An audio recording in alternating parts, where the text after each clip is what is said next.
늦게 술 취해 들어오는 날들이 많았죠. 그렇게 어린 시절들을 보내니 저는 따스한 가족의 품이 너무나도 그리웠어요. 술에 취하면 늘 저 때문에 자기가 이렇게 사는 거라고 화를 내셨고 손찌검도 하셨습니다. 작은 몸으로 아버지의 화를 받아내야 했죠. 그렇게 성인이 되어서는 저는 바로 독립을 했습니다. 아버지께서는 나갈 때도 엄청 욕을 하시더라고요. 다 키워놔봤자 소용없다며 성인이 되자마자 집을 나간다며 말이죠. 저는 그런 말에 아랑곳하지 않고 그저 아버지에게서 탈출하고 싶었고, 어떻게 보면 저도 사랑하는 사람을 만나서 새로운 가정을 꾸리고 싶었습니다.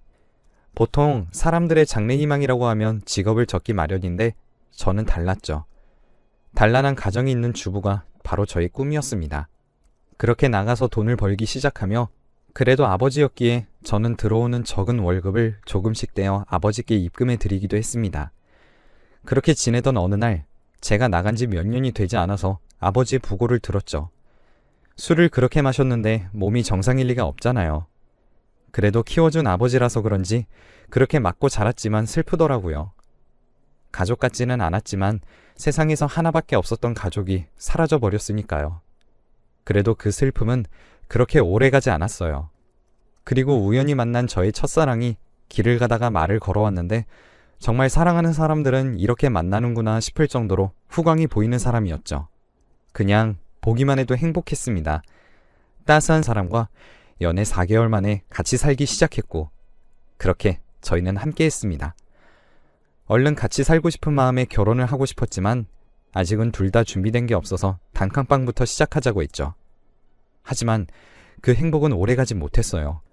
어느 날부터 일이 잘 풀리지 않는다며 직장 상사의 욕을 하며 술을 먹기 시작했고 그전에는 입에도 대지 않았던 술이었기에 솔직히 당황을 했답니다. 점차 힘들어졌던 그는 나중에는 저를 탓하기 시작했죠. 저를 먹여 살린다고 힘들다고 합니다. 저도 일을 하지 않았던 건 아니에요. 단지 그 사람에 비해서 벌어오는 금액이 달랐던 거죠. 저는 그래도 그를 사랑해서 그 소리를 다 듣고 있었습니다. 고분고분하게 들어서 그런지 어느 날부터 그는 절 조롱하기 시작했죠. 그냥 꼴도 보기 싫었던 모양입니다. 사람이 변한다는 게 그런 건가 봐요. 어린 나이에 저와 사실혼처럼 살게 되고 집으로 돈을 가져다 줘야 했고 친구들은 모두 다 술 먹고 놀고 하는데 자신은 집에 들어온다는 것 자체가 싫었던 모양이에요. 그렇게 조롱으로 시작해서 그 끝은 폭력이었습니다. 자고 있는 저를 깨워서 자기 술 시중을 들게 하는 것은 물론이고 남편이 늦게 들어올 때는 문 앞에서 자기를 기다려야 했죠. 제가 많이 사랑한다는 이유로 그렇게 저에게 폭언을 일삼았습니다. 아버지의 폭력에서 벗어나면 행복할 것이라고 생각했는데 또 다른 폭력을 만나게 된 거죠. 가족은 선택하지 못한다지만 그 사람은 제가 선택한 사람이었습니다. 그렇게 저는 2년 정도를 그렇게 맞으며 달래도 보고 울어도 봤어요. 하지만 한번 시작한 손찌검은 끝날 줄 몰랐고 이러다가 제가 죽겠다 싶어서 그 집을 뛰쳐나왔습니다. 아마도 그 사람은 제가 나가기만을 바랬던 게 아닐까 싶어요. 맞으면서 혹시나 하는 마음으로 저의 월급에서 일부를 조금씩 모으기 시작했고 그나마 돈이 조금 되기 시작하면서부터 저는 나올 수 있었습니다.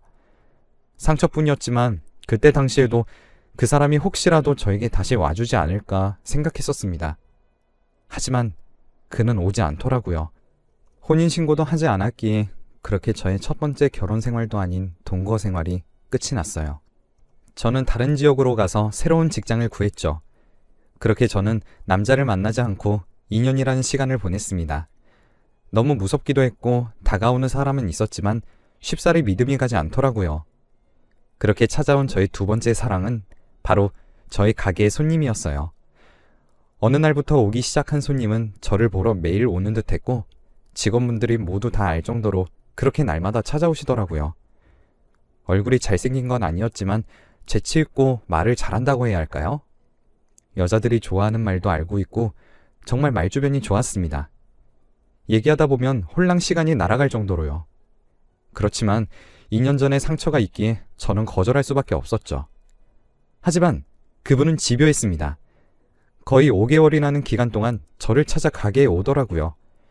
한 번쯤 만나봐도 되겠다고 생각할 만큼 제 마음은 이미 흔들리고 있었죠. 그렇게 저는 두 번째 사랑을 만나게 됩니다. 함께 있으면 즐거운 사람이었고 말도 너무 잘하는 사람이었습니다. 사업을 하고 있었고 화려한 언변이 무엇 때문인지 알겠더라고요. 그렇게 그와 저는 결혼을 하고 저희는 행복할 줄 알았습니다. 그런데 그것도 아니더라고요. 결혼을 하게 되면서 사업은 더욱더 잘 되게 되었고 그러면서 자연스럽게 회식도 많아지고 점차 집에 안 들어오는 나날들이 많아지더라고요. 그것까지는 이해했습니다. 남자들이 사업을 하다 보면 시간도 어길 수 있고 집에 안 들어올 수도 있죠. 어느 날부터는 현금을 손에 가지고 다니는 일들이 많아졌는데 처음에는 저는 그게 무슨 이유인지 몰랐어요.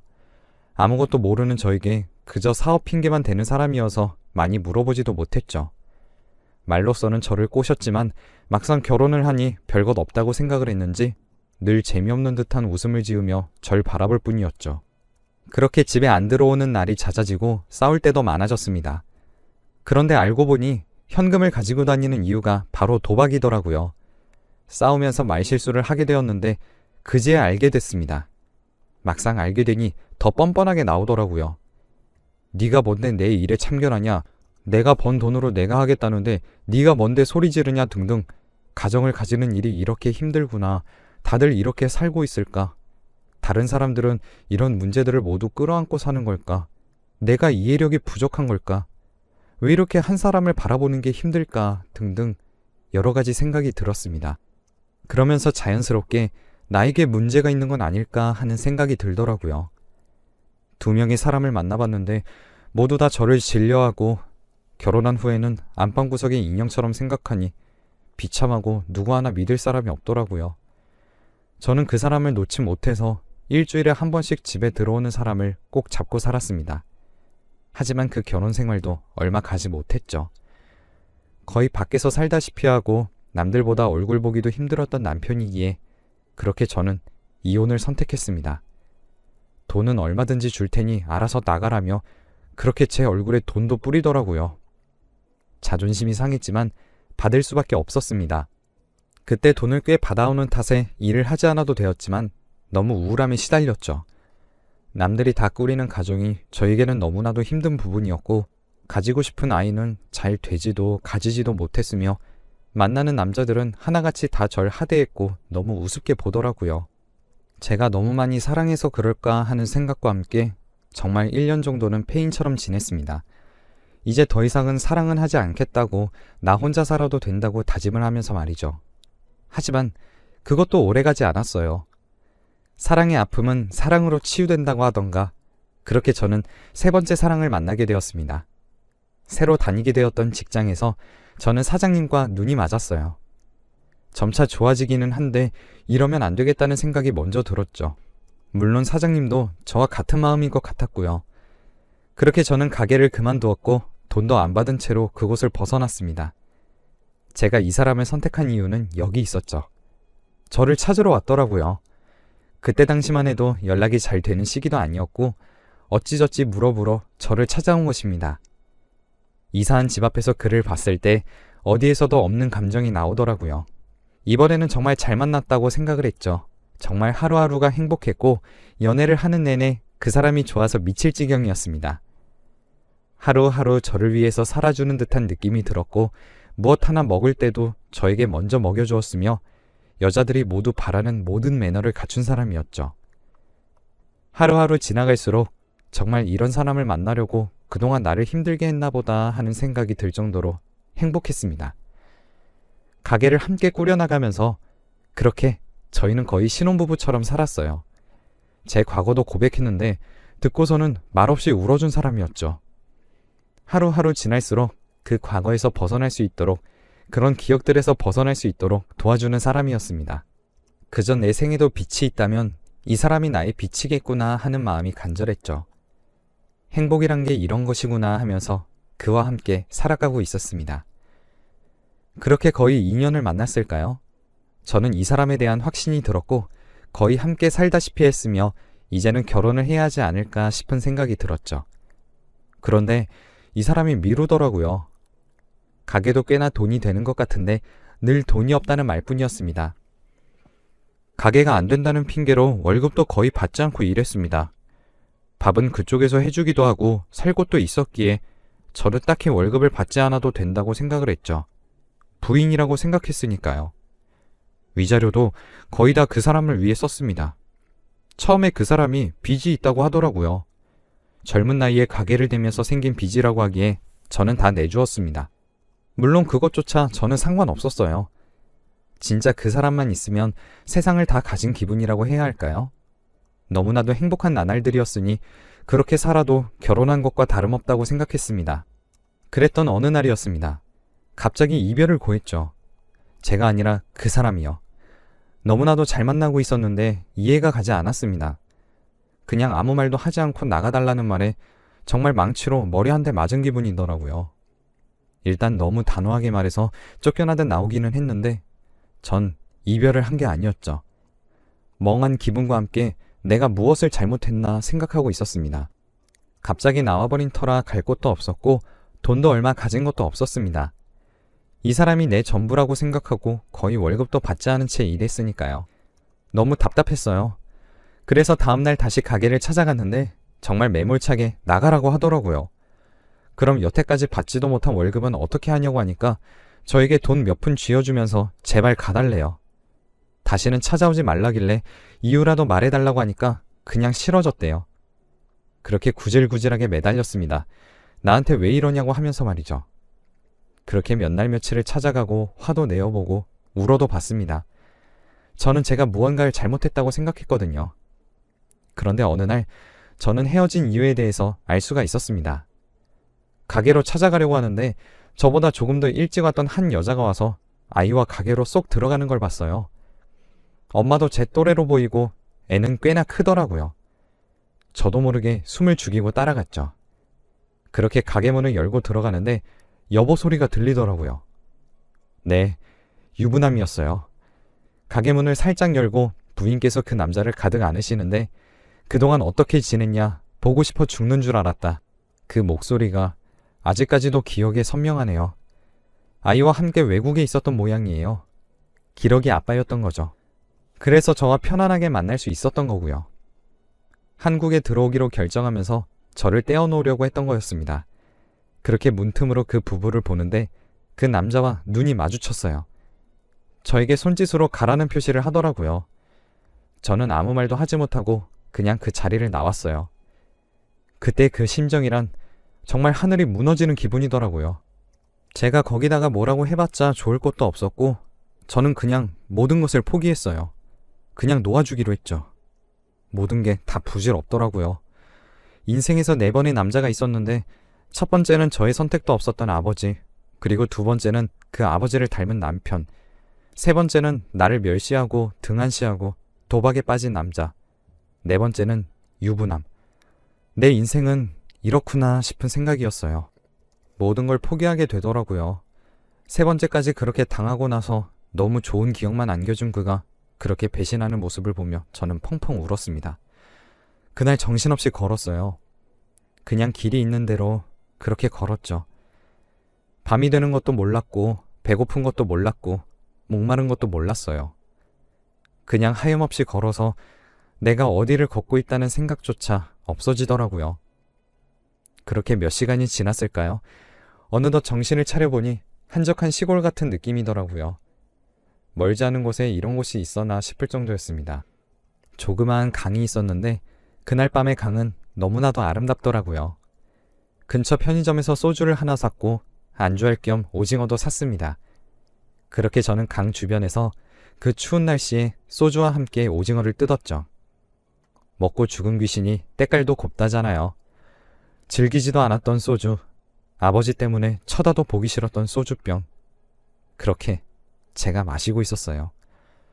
예전에 몇 번 먹었을 때는 그렇게 쓰다고 생각했는데 그날따라 많이 달았습니다. 그렇게 저는 소주 한 병을 비웠어요. 사실 거의 들이켰죠. 몽롱한 정신을 잡으면서 저는 강 쪽으로 서서히 발걸음을 옮겼습니다. 꽤나 깊어 보이는 강이었고 달이 비추어 저의 마지막을 장식하기에는 꽤 사치스러운 곳이 아닐까 싶었지만 마지막만큼은 사치스러워 보자며 그렇게 천천히 걸어갔죠. 그렇게 차가운 물이 제 발에 닿을 때 무언가에 의해서 저는 당겨졌습니다. 저보다는 나이가 있어 보였고 술에 취해서 정확하게 보이지 않았지만 한 남자였어요. 정신 나갔냐고 하면서 저를 붙잡길래 놔달라며 저는 울부짖었고 끝까지 저를 잡고 놓지 않았던 분이셨습니다. 그는 그렇게 저를 억지로 끌고 물가 쪽으로 오셨고 제가 다시 가려고 하면 잡고 놓아주지 않았죠. 처음 봤는데 이러시면 곤란하다고 하며 소리를 고래고래 질렀는데 그 사람은 누가 봐도 죽을 것 같은 사람을 어떻게 지나치냐며 오히려 저에게 큰 소리를 지르더라고요. 달래는 투도 아니었고 화를 냈습니다. 그렇게 저는 정신을 잃었고 그 다음날 깨어났을 때 웬 할머니 한 분이 절 바라보고 계셨죠. 속은 괜찮은겨? 전 살면서 할머니라는 게 없어봐서 그런지 그 소리가 아직까지도 기억이 날 정도로 정겹더라고요. 저도 모르게 네 하고 대답을 해버렸어요. 제가 일어나는 것을 보고 다급히 일어나시더니 한가득 상을 차려오시더라고요. 밥 먹으라고 하면서 저에게 상을 건네었습니다. 그 상은 아직도 잊을 수 없는 게 처음 받아보는 술상이었습니다. 콩나물이 엄청 들어가 있는 콩나물국과 가득가득 쌓인 반찬까지 밥은 세 사람은 거뜬히 먹을 수 있는 고봉밥이었죠. 낯을 많이 가려서 아는 사람 외에는 함께 밥을 먹어본 적이 없었는데 그렇게 함께 밥을 먹었습니다. 밥 먹고 난 뒤에 속이 좋지 않아서 잠시 잠들었는데 일어나 보니 어제 봤던 그분이 계시더라고요. 괜찮아요? 하시는 그의 모습에 본능적으로 저는 얼굴을 숨겼습니다. 너무 부끄럽더라고요. 어제 그렇게 화를 내놓고 부끄러워하십니까? 저와 그 사람은 그렇게 인연이 되었습니다. 저는 지금 그 사람과 15년째 살고 있어요. 죽음의 문턱에서 만났던 그 사람은 제가 마음을 잡을 때까지 기다려줬고 다정하지는 않았지만 묵묵한 기다림으로 저에게 믿음을 주더라고요. 그렇게 한 가정을 꿈꾸던 저에게 떡두꺼비 같은 아들도 쥐어주고 예쁜 딸까지 쥐어준 사람입니다. 결혼하자고 했을 때 다른 말도 필요 없이 한마디만 하더라고요. 평생을 지켜주겠다고 말이죠. 저에게는 평생 있을 것 같지 않았던 행복이었지만 인생에서 행복을 찾는 게 가장 어려웠던 저에게 손을 내밀어준 사람이에요. 저는 그 사람에게 최선을 다하고 있고 그 사람 또한 저에게 최선을 다하고 있습니다. 그리고 그때 밥상 차려준 할머님은 저의 시어머니가 되었답니다. 저희는 이렇게 살아가고 있어요. 15년의 행복에 가려서 예전은 기억하지 못하고 있었는데 이렇게 생각이 나서 지난 날을 이야기해봅니다. 인생을 살아감에 있어서 좋은 날도 있고 나쁜 날도 있다고 하죠. 포기해버리려고 하는 순간에 찾아온 귀중한 행복이었습니다. 지금 힘들다고 생각하시는 분들 너무 걱정하지 마세요. 좋은 날은 꼭 오더라고요. 저의 파란만장했던 젊은 날의 이야기 들어주셔서 감사하고 글을 읽으시는 모든 분들께 행복이 가득하기만